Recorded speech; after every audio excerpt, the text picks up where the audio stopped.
Sir. Captain Kirk.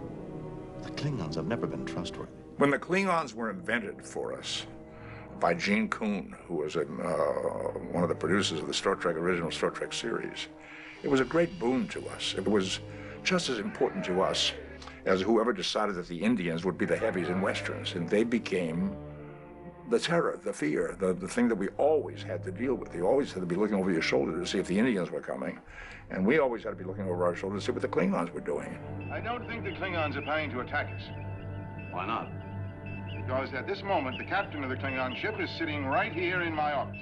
Well, as an actor, when he gave me that part, Captain Koloth, I was a little disappointed because it wasn't a huge part.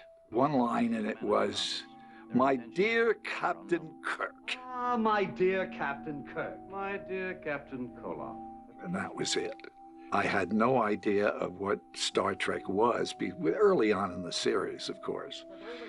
But I knew it was a great part. When I picked it up, I said, my gosh, once in a lifetime will you get a part like this.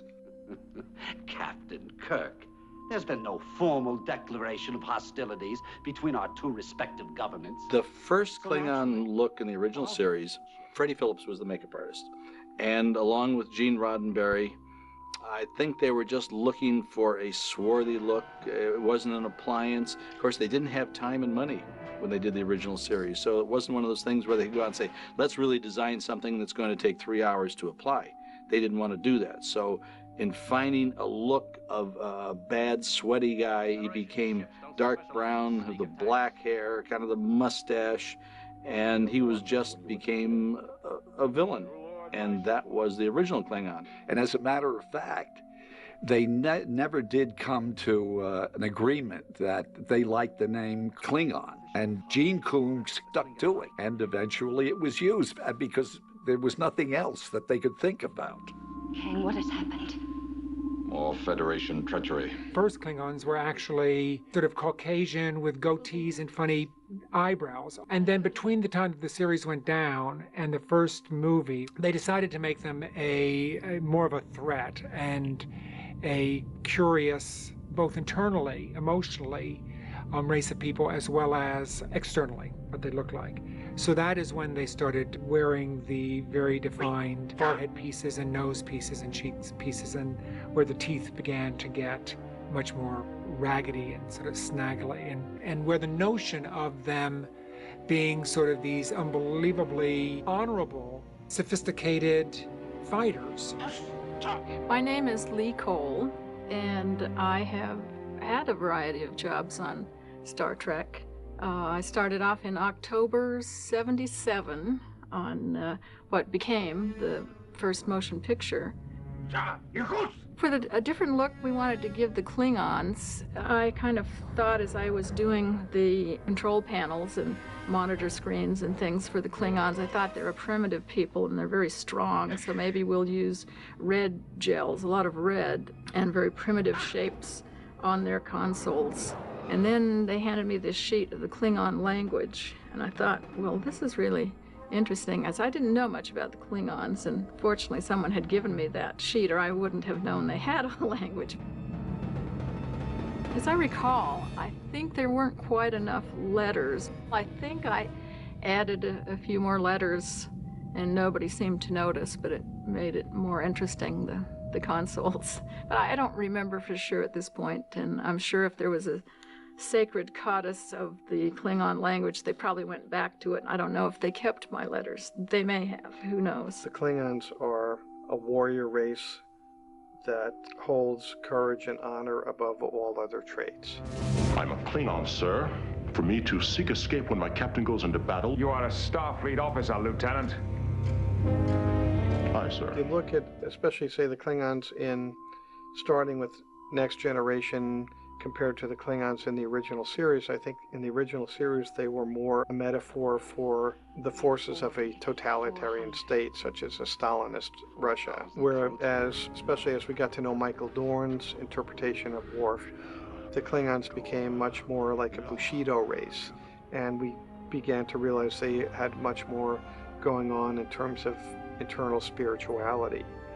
I see chaos. concept of honor and glory is something that came out of the writers of the original and our writers that started in Next Generation. The original concept was they had some. There wasn't a lot. They were like wild animals in the original. But because of the characterization that I was playing with Worf and so much, they created this whole world of duty and honor and loyalty because they had to give Worf a reason to be in Starfleet. You know, you can't be a wild animal and be in Starfleet. It just doesn't work. I am not only a Klingon warrior, I'm a Starfleet officer, and Starfleet deserves an explanation. They will get one soon enough. When I got the role, or when I knew I was going to be reading for it, I knew what a Klingon was and what they wanted. But Gene, it was just a piece of paper that had Worf on it, and that was it. There wasn't any character description or anything. It was just Worf Klingon. And I had 2 conversations with Gene about it. And I asked him, you know, point blank, what do you want from this character? And he said, make it your own. Don't listen to what anybody has said or what you've seen in the past. Make it your own. Permission to speak freely, sir. For what purpose? I have questions I wish to pose. And the second thing that we talked about was the voice, because I talk like this. And he says it sounds too earthling, too human, too American. And so we had to come up with something else, and that's what we did. What the makeup is telling you about the Klingons, number one, I had to find some area, some point that I could draw on all the time. And I found it in the book of dinosaurs, when they had all the vertebrae laid out flat. There's different dinosaurs had different things going on with their vertebrae. And if I cut that in half and change it over a little bit, this actually became the design. Most all the Klingons that I've designed are all based on a dinosaur vertebrae. So I thought by bringing this, what we consider a prehistoric look into it, and then getting away from just the Fu Manchu type of beard, and a lot of the beards that I've designed for most of the guest stars have an Elizabethan look to them. So you have this a little bit of aristocratic Elizabethan look to it along with the prehistoric look. And that's what I wanted to put into it to kind of give the audience a feel of a very strong character, one that's always ready. They're ready to fight, ready to kill. How did you get in here? I am Koloth. That doesn't answer my question. Yes, it does. Well, at the beginning, I liked the character because I was just a human person with sideburns, you know. And I thought that was great. But when they called me for Blood Oath, I said, am I going to have to wear that outfit they're wearing now? Mr. Berman told me this. I said, well, why are we changing it? Do I have to wear the makeup and all that? And he said, yes. And I said, can you tell me why? He says, no, I can't. I don't know why either, you know. But they created the character before they answered anybody who had been a Klingon before and explained what had happened. The change in the makeup and everything is simply put just it's a difference of time. In the 60s, that's what aliens were, you know. I mean, and also, you know, their budget for these shows weren't that much. You know, they didn't have like a huge budget. I mean, when they had an alien, although the aliens were fantastic, they couldn't go into the kind of detail that we had. Well, the makeup, they were geniuses. They had all the prostheses already separated, so there was never any impairment.